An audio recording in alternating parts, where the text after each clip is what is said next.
Good morning. It's Febvlog. I think we're going to call it Febvlog. That's decided now.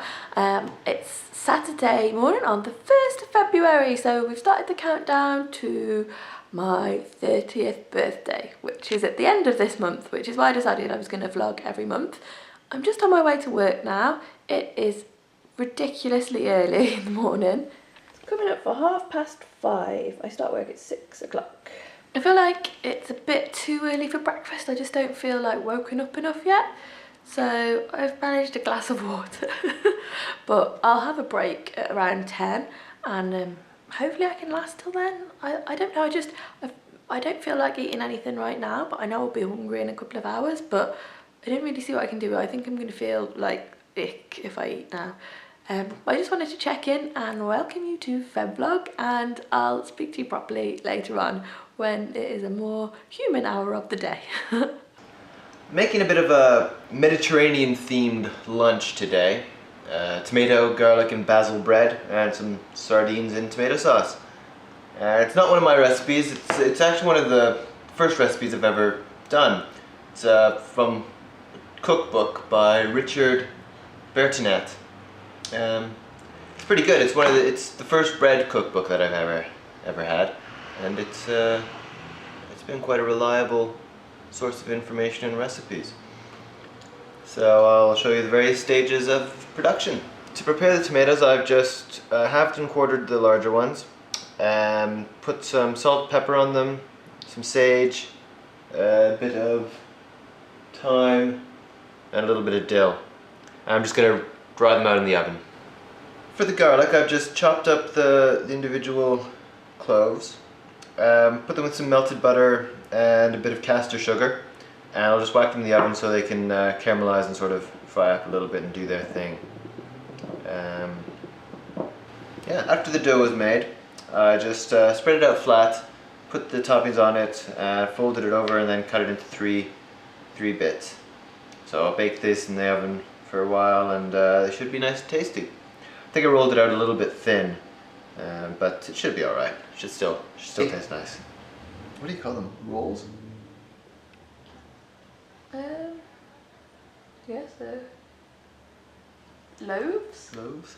Yeah. Mini loaves? I don't know. Mini loaves, I like mini loaves. Here are the mini loaves. It's a word Laura just came up with. Just came out of the oven. And I'll just cut one open for you.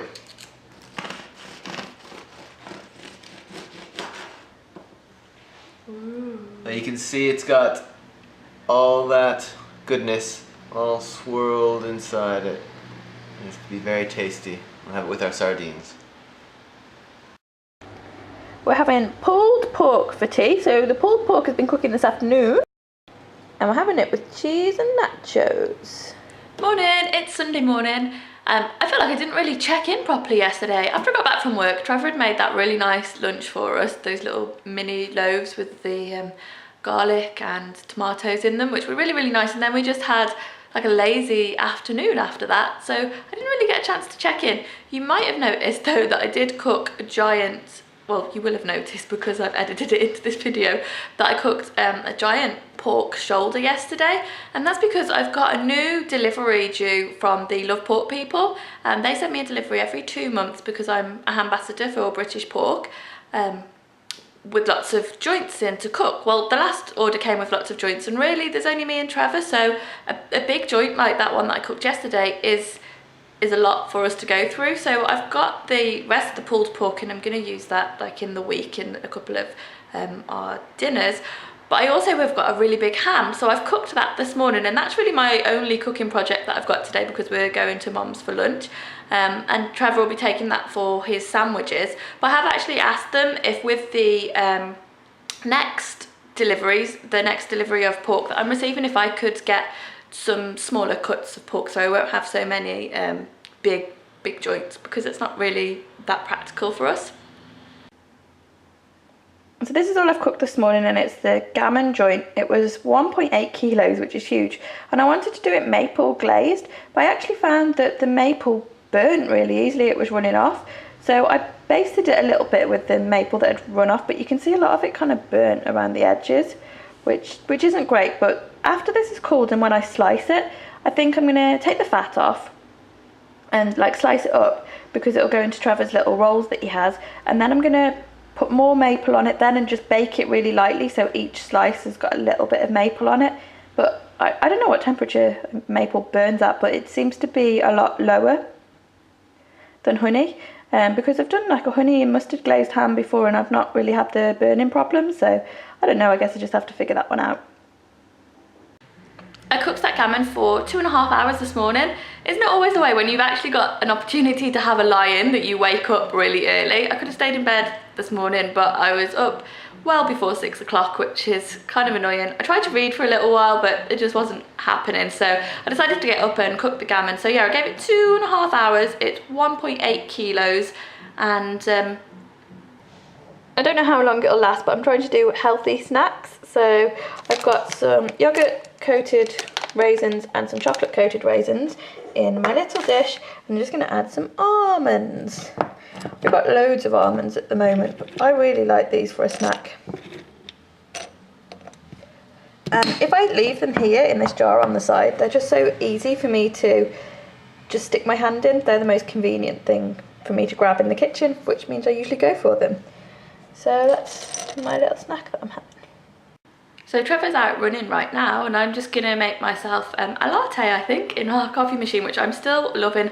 I think I've decided I'm gonna do a whole video just as a review on the coffee machine, because we've had it for just over a month now, and I think that's long enough to properly test it out and decide, you know, how much I really like it. The novelty aspect of it kind of is worn off after a month, I think, and I'm still really using it loads and enjoying it, so it's definitely a good one. So I think I'm going to do a separate video on that. But yeah, I'm just going to make myself a latte now, and then we're off to Mum's. So as I say, I haven't got loads of cooking to show you today because Mum's cooking Sunday at lunch, but she always does something really, really nice, and I'll be able to share that with you a bit later on. So we've just got on the train now, and we're on our way to Mum's for Sunday lunch. This is a delicious onion gravy cooking. So because it's National Yorkshire Pudding Day, we're having huge toad in the holes for Sunday lunch. We're having it with onion gravy, mashed potato and cabbage. For pudding, we're having steamed pudding with quince jelly.